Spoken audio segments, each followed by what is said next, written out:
ഇടുക്കി കട്ടപ്പന ഇരട്ടയാറിൽ ഇന്ന് നാടിനെ നടുക്കിയ ഒരു മരണം നടന്നു. 18-കാരിയായിട്ടുള്ള പോക്സോ കേസ് അതിജീവിതയാണ് മരിച്ചത്. ഈ മരണം എങ്ങനെയെന്നോ എന്താണ് സംഭവിച്ചതെന്നോ അത് ആർക്കും മനസ്സിലാക്കാനായിട്ടില്ല. വീട്ടിനുള്ളിലായിരുന്നു ഈ മൃതദേഹം കണ്ടെത്തിയത്. കഴുത്തിൽ ബെൽറ്റിന് സമാനമായിട്ടുള്ള ഒരു വള്ളി കണ്ടെത്തിയിട്ടുണ്ട്. ദുരൂഹ മരണത്തിൽ അന്വേഷണം വേണമെന്നാണ് നാട്ടുകാർ ഒന്നടങ്കം ആവശ്യപ്പെടുന്നത്.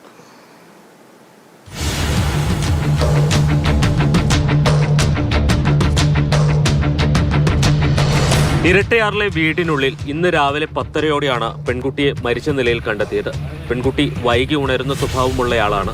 10 മണി കഴിഞ്ഞിട്ടും ഉണരാത്തതിനെ തുടർന്ന് അമ്മ ഉണർത്താൻ ശ്രമിച്ചപ്പോഴാണ് കുട്ടി മരിച്ചുവെന്ന് തിരിച്ചറിയുന്നത്. തുടർന്ന് പോലീസിൽ വിവരമറിയിച്ചു. 2 വർഷം മുമ്പ് പെൺകുട്ടി ലൈംഗിക ചൂഷണത്തിന് ഇരയായിരുന്നു. ഈ കേസിൽ വിചാരണ നടപടികൾ പുരോഗമിക്കുന്നതിനിടെയാണ് പെൺകുട്ടിയുടെ മരണം സംഭവിക്കുന്നത്.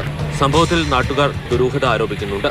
ഇന്നലെ രാത്രി ഏതാണ്ട് 2:30-ക്കാണ് ഈ കുട്ടിയുടെ ആങ്ങള സ്വന്തം സഹോദരൻ വീട്ടിൽ വരുമ്പോൾ കതക് തുറന്ന് കിടന്നതായിട്ടാണ് സഹോദരൻ പറയുന്നത്. അപ്പോൾ അതിനുശേഷമാണ് ഈ മരണമുണ്ടായത് എന്ന് നിഗമനം.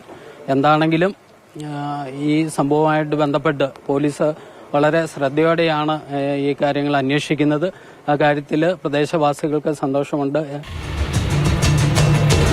പെൺകുട്ടി ഇതിനു മുമ്പ് 2 തവണ ആത്മഹത്യക്ക് ശ്രമിച്ചിരുന്നു. അതിനാൽ ആത്മഹത്യാ സാധ്യതയും പോലീസ് തള്ളിക്കളയുന്നില്ല. ഇന്ന് രാവിലെ ഏകദേശം 11:00-ഓടുകൂടിയാണ് കുട്ടിയെ മരിച്ച നിലയിൽ വീട്ടിൽ കാണുന്നത്. അമ്മയാണ് കാണുന്നത്. അതിനുശേഷം ഉടനെ പോലീസ് എത്തുകയും ഇൻക്വസ്റ്റ് നടപടികൾ ആരംഭിക്കുകയും ചെയ്തിട്ടുണ്ട്. പോസ്റ്റ്മോർട്ടം കൂടി നടക്കും. അന്വേഷണം നടക്കുന്നുണ്ട്. കൂടുതൽ കാര്യങ്ങൾ പിന്നീട് അപ്ഡേറ്റ് ചെയ്യാം.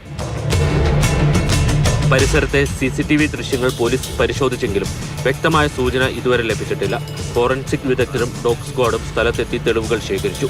ഇൻക്വസ്റ്റ് നടപടികൾക്ക് ശേഷം മൃതദേഹം പോസ്റ്റ്മോർട്ടത്തിനായി മെഡിക്കൽ കോളേജിലേക്ക് മാറ്റി. പോസ്റ്റ്മോർട്ടത്തിന് ശേഷം മാത്രമേ മരണകാരണം വ്യക്തമാകൂ.